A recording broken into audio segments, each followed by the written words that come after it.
Hello and welcome to Central Georgia Focus, the Ask Mayor Miller edition. I'm your host, Liz Fabian from the Murphy Center for Collaborative Journalism. Each month we sit down with Macon-Bibb County Mayor Lester Miller and ask your questions as well as questions from the journalists at the CCJ. So good to have you with us again, Mr. Mayor. There's been a lot going on since last year when we last sat down. Let's talk about some recent developments with the Macon-Bibb County Commission. Where are you with the $4.8 million purchase of the old high-rise Hilton Hotel in downtown, and where is that money coming from? Well, we are probably 30 days out from closing from the old Hilton Hotel. The money's coming from the general fund, and we'll be replacing that money when we do some things over there. So certainly, my opinion is going to be a win-win for Macon-Bibb County.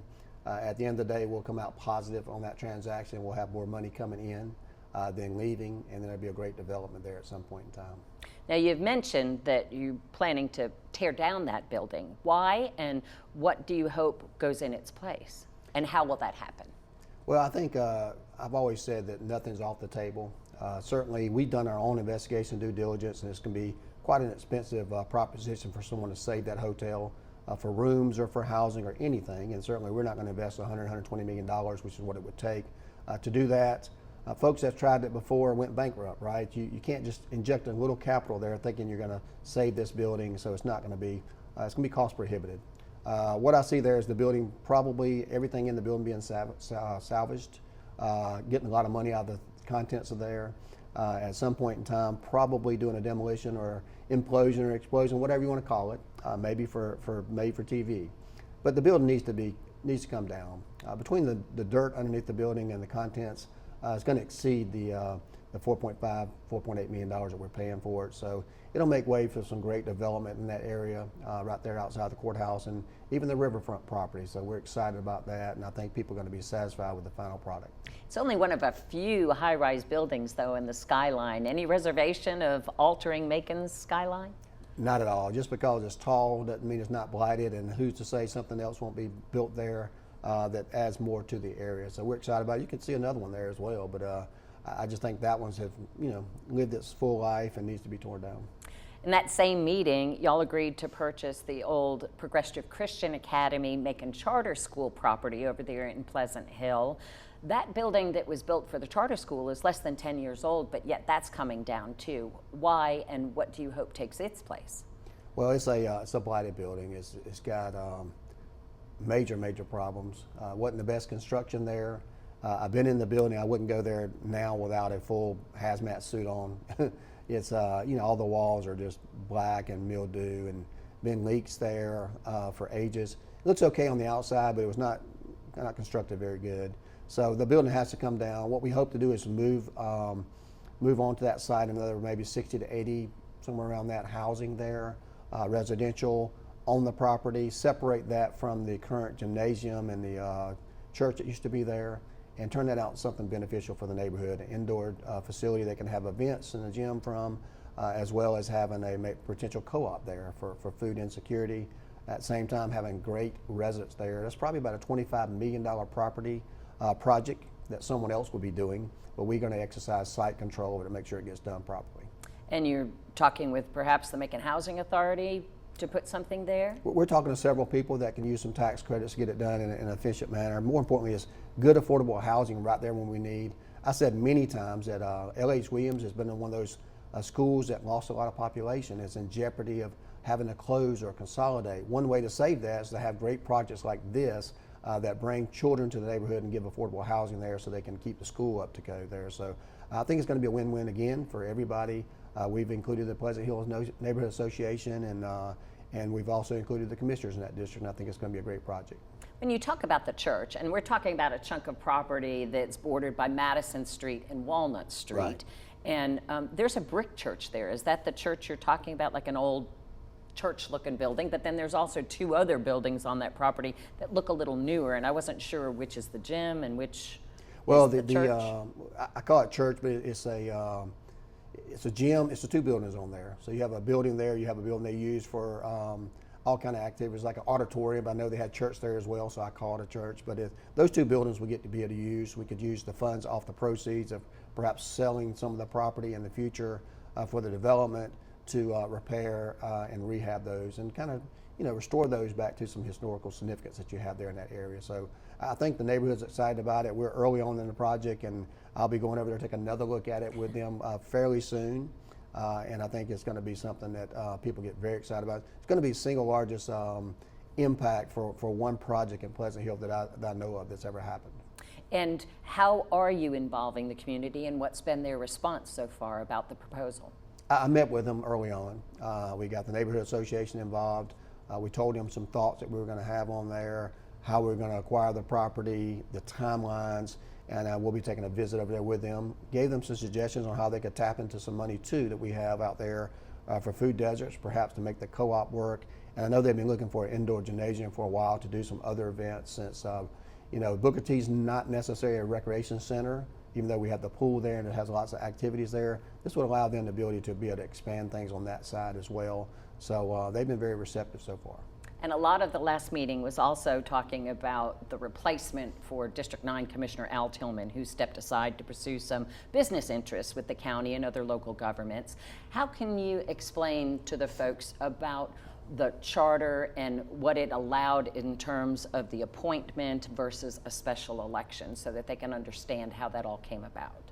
Well, just in short, it's a long process, but just in short, when there's less than 12 months left on an existing term, and certainly anything in January of this year, 2024, would be less than 12 months, you have two options. You have an option to have a special election, which in this year it could only happen on May the 21st, or you can have the commission, not the mayor, the commission actually appoints the person to serve on that seat. If you do that within 20 days, you make things less complicated by having someone in that seat, so you don't have an empty seat for the whole budget period for 5 or 6 months. At the same time, you don't have the confusion of going to the polls and having to vote for an interim person and a 4-year person at the same time. It can be quite complicated and confusing to the people. So we didn't want an empty seat there, especially for that district there where a lot's going on.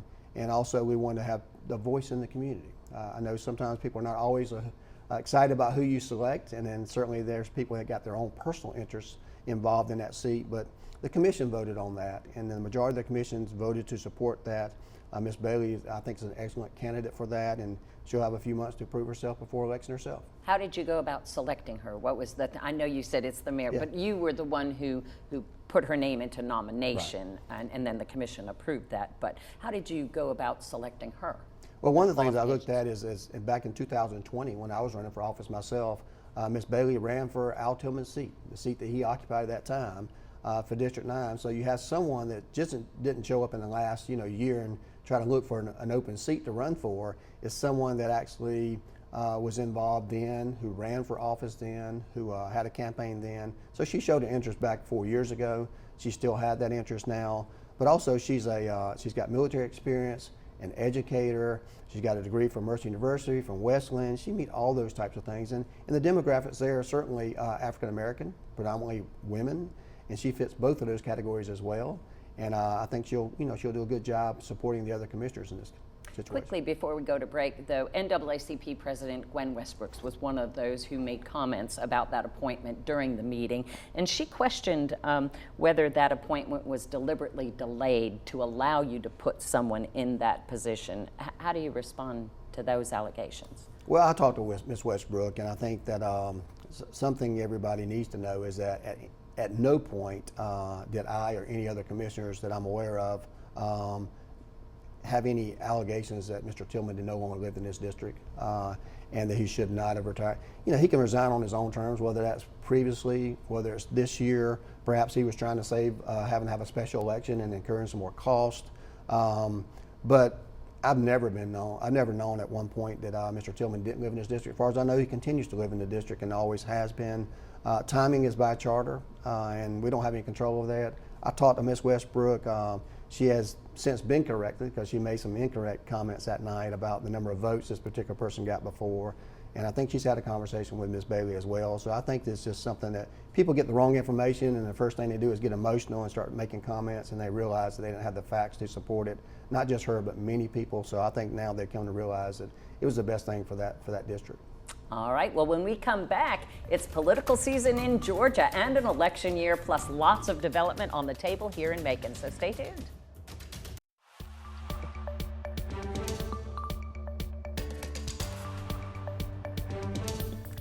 Hello again. Thanks for staying with us for Central Georgia Focus. We're having a discussion with Macon-Bibb County Mayor Lester Miller. It is now, of course, time for the Georgia State Legislature in Atlanta. So I was curious, how do you see the newly redrawn districts affecting Macon and Middle Georgia? Well, that's a question I can't really answer right now because I don't know, who may be serving us the next year. All I know is this year we have the same electors or the local delegation that we had the previous year until elections are held this year. But quite honestly, that's something out of our hands. We're going to work with whoever's there at the table. We look forward to a couple of new elections. I know there's an open seat or two that's going to be going on. And I think that we're going to probably have one or two new people, if not three, on the local delegation. So we'll get used to them. We'll watch their campaigns and see what they're running on. And we'll work with everyone just like we can. And it is a little challenging. We don't have any control over those districts and the lawsuit that was filed there. But we have to accept what we have. We've had some people that were with us for a while that now no longer going to be in our district, like Robert Dickey. And I think there's some challenges going to come with that, but I think we'll work through them just fine. And are there any specific issues that you're paying particularly close attention to or are lobbying for at the Capitol this session? There's a lot of issues we pay close attention to. I happen to serve on the Legislative Policy Committee for the Georgia Municipal Association, so we put forth an agenda each year.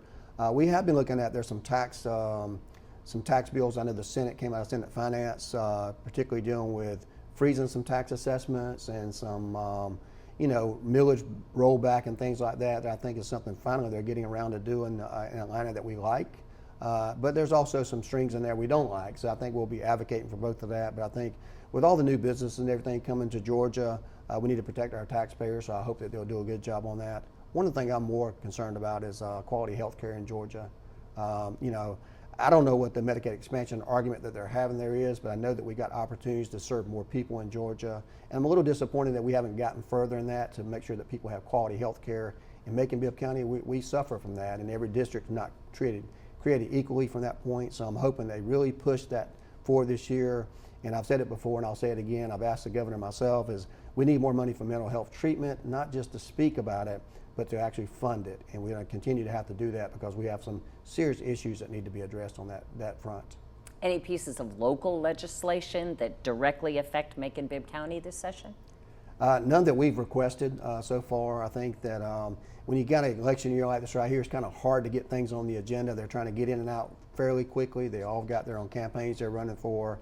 So we're in that 2-year cycle. I suspect in 2025 there'll be several items that may be on the agenda for local delegation, but we're going to have some new people there too. So it's not really good to kind of march something through there with people that may not be there next year. So I think we'll probably wait to 2025 before we push anything locally. Macon Day is making a resurgence at the Capitol. How important is it for local leaders to go up there and meet with the elected representatives? Well, I think it's very important. If we're going to look for those dollars to make their way outside of Atlanta to Macon-Bibb County, we're going to have to be a better partner. And I appreciate Jessica Walden and her team leading the effort to get back to Atlanta. We're going to take the bus there with a lot of our local leaders, and there's still opportunities there for people that want to go. We're going to have a little forum there with our local delegation, ask some questions. We're also going to visit the Capitol and let them know that, who we are and the numbers that we have and how important that Middle Georgia is and Macon is to the state of Georgia. So I think it's a great first step, and I look forward to growing that over the next several years. Of course, you have been working with the homeless situation since before you took office here, and there have been developments like the Brookdale Resource Center and such like that. We do have some questions from someone who's been through there, just wanting to know what the budget is for the county when it comes to dealing with those issues, and why is the emphasis solely on housing assistance primarily and not trying to address more root causes? Well, we do both. Housing first is the model. We want people to get into housing. It's hard to take care of the bodies of food insecurity and the mental health and the drug. It's hard to take care of those items if you're trying to worry about shelter and being out there in the cold, the wet, the heat, whatever season it is. So housing first is the model. Brookdale's done an amazing job. That's a budget that's controlled by the United Way and a joint effort that we have with our board. We've seen a lot of people get jobs, get housing, get fresh food there as well, to get off of drugs, and also to help children there. We have a lot of children there staying there. So it's a great success. And not only there, we have other things working on with Jake Hall in our continuum of care to make sure we expand that, just not Brookdale, everywhere. And I think we're going to see some much needed improvement there, and that's another issue we're working with DCA and others on the state level. Macon-Bibb County has led the way on this issue. We had the most beds available, even the most beds that were not used. We had more beds than we had people in them during this cold spell, and that's a testament to all the people in the Homeless Coalition working together to try to take care of our most needy. This may be way premature, but as we're taping this, there has been a man presumed to be homeless who was found dead of a stab wound just a couple of blocks from the resource center. Do you know if he had been involved in that center, or, like I said, it may be too premature, and but I just didn't know if there was any connection that you know of at this point. The only connection I know of is this particular gentleman lost his life to a crime, and outside of Brookdale, nothing to do with Brookdale whatsoever. He did serve stay a couple of months in 2021 at Brookdale, just for a few months there to get some assistance there. Not sure the circumstances of his particular case right now or his death, but certainly it's one of those situations that have to be addressed. Don't think it has anything to do with homeless. It's probably just a dispute that he had with someone else, and I suspect that the law enforcement will be making an arrest on that in a very quick matter. What's the update on the Macon Violence Prevention group fundings, because there are several entities working in Macon-Bibb County now under your umbrella to try to reduce violent crime? Well, the funding's been basically allocated, and we've been giving it to Community Foundation for certain things. We've had some our own Macon Violence Prevention programs that we've had that we funded. No one has lost funded that hasn't finished up their times yet. We're still continuing to fund those that submit the proper paperwork. Maybe on a reduced schedule because we're looking at the data. We expect the data between now and April to all be in to evaluate that.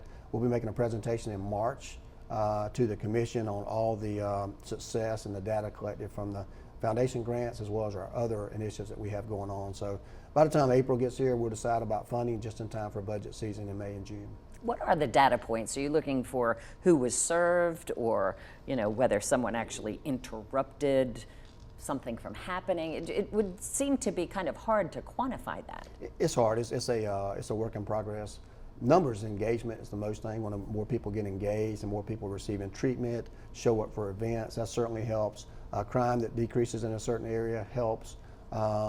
Parent involvement. We look at school disciplines. Things like if these mentors are working and doing their job, let's track that child through the school and see if they're showing up to school on time each and every day, whether or not they have a high number of absenteeisms, whether or not they have disciplinary referrals, whether or not they're graduating from school, whether or not they're getting through any arrests and things like that. So there's multiple data points, and it's not cookie cutter either. Each different group brings a different type of thing to the table. So it's something that Community Foundation as well as our Macon Violence Prevention Coordinator are working on, and we're using best practices that we learn from other folks across the United States. All right, well, when we come back, we're going to talk about pickleball, the amphitheater, development, the Macon Action Plan, so don't go away.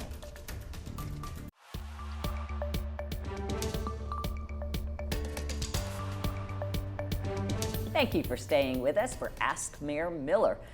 Now we are in the process of getting input for the next Macon Action Plan. What kind of feedback do you look for? Raymond Tubb wants to know of 13 WMEZ, and then how is that put into place? Well, we look for community input and things outside the box. Me, I'm always wanting to go big, so I think the sky's not even the limit. We can bust through that, and they've done a great job on the first couple of plans. I think we'll have some new information soon on the other, but the information I look for is how can you make it more inviting, more inclusive, expand our territory a little bit on where we want to serve and what we want to do, make it more walkable, bikeable, personable. To tie everything that we have to offer in Macon-Bibb County to one plan is great, but it takes all the people working together, all the input from all parts of the community to do that. And I know they've put together a good plan. We've had some meetings with them as well, and I've given them some opinions about things I like and didn't like, and things I think they can do a better job at, thinking outside the box, even if it looks like this is not attainable. Is it just downtown, or is it the whole community? It's the whole community. It's the whole community, but we focus a lot of area downtown on the program, and just outside there. You have the spoken wheel, so every part needs the proper attention. But I do know that they're going to make some announcements on that soon and put together the vision, and they've been working on this for a while, and I'm excited about the finished product. What is your vision from across from Macon Mall on Eisenhower Park, where the Urban Development Authority now has a chunk of property there that includes that old flea market and places over there by Central Georgia Tech? What do you envision for that happening? I think some mixed-use development would be the best case over there, to have some additional retails and restaurants, as well as some, we call them lofts these days, but really just housing units there for professionals and for students and things of that nature. As you can find out, there's going to be several pop-ups around that area, where there's going to be restaurants and retail. And I think we're going to have another large development very soon, at least announced part of it at the Macon Mall property itself. It's going to continue to grow. We kind of do this in a phased approach, and then you've got the pickleball, you've got our offices open up there, the amphitheater's opening up in 60 days for one of our first events. On schedule, on track? On schedule, on track, and we're going to have everything ready for that, and you'll see some more development in between there. I think the pickleball itself has shown the need for a hotel, perhaps on site, and I think that's something we're definitely looking at, and some more restaurant and other retail possibilities there. Any news on what is actually going to open the amphitheater? Is it going to be a community event, not a concert, or can you share with us yet? It seems like I ask this question every time we meet. Well, and I give you the same runaround every time we meet.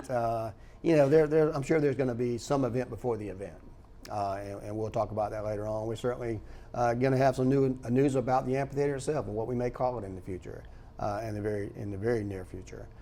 So we'll get to that step next, and we'll finish up the roads there, the lights, the security. We're winding down. We're about to have some seats in there, and I'm excited about that, hopefully starting at the end of next week. And people can visualize that, and we can make sure that people are included in the process. I can see the tide turning. People are very excited about the amphitheater. Recent acts that we announced are getting a lot of shares and a lot of likes, and people are starting to realize, yes, this is for all of us. Even though my genre hadn't came up yet, I still see other things coming to the amphitheater, and we're getting a lot of excitement there. Early voting for the presidential preference primary is next month, and yet there's not really any good signage directing people to the Board of Elections. How can you fix that in time? We'll have plenty of signage there. I'm not worried about that, and we'll also be addressing very soon. You'll hear about the plan for seniors that can't maybe make it the entire way to the Board of Elections, to have other options there very nearby. So I think Tom Gillian over there and the Board of Elections are working on that, and it's a good result. Signage is something we can do very quickly. People know about the mall and know that where the Board of Election is. We'll just have to direct them, you know, how to get into the mall, where it's located at, and it's going to be great. I mean, I talked to Brad Raffensperger in Atlanta just a couple weeks ago. He mentioned how great Macon was and the state of the art that we have there at the Board of Elections, so I think we're going to lead the way. We got very short time, but Joe Fickelstein thinks that it would be great to have an opportunity for residents to play pickleball with you, to give folks some exercise, promote pickleball, and get 1 to 3 access to the mayor, and a small contribution could be made to charity. What do you think? Hey, I'm game for it. We play pickleball over there a lot. I've been getting more into it myself, and of course last week I couldn't get a court. We had over 2,000 people, I think, in the last 2 weeks getting in there. So and we're out of time, so right. we have to invite you to send your questions to AskMayorMiller at mercerccj@gmail.com, and we'll get answers next month. See you then.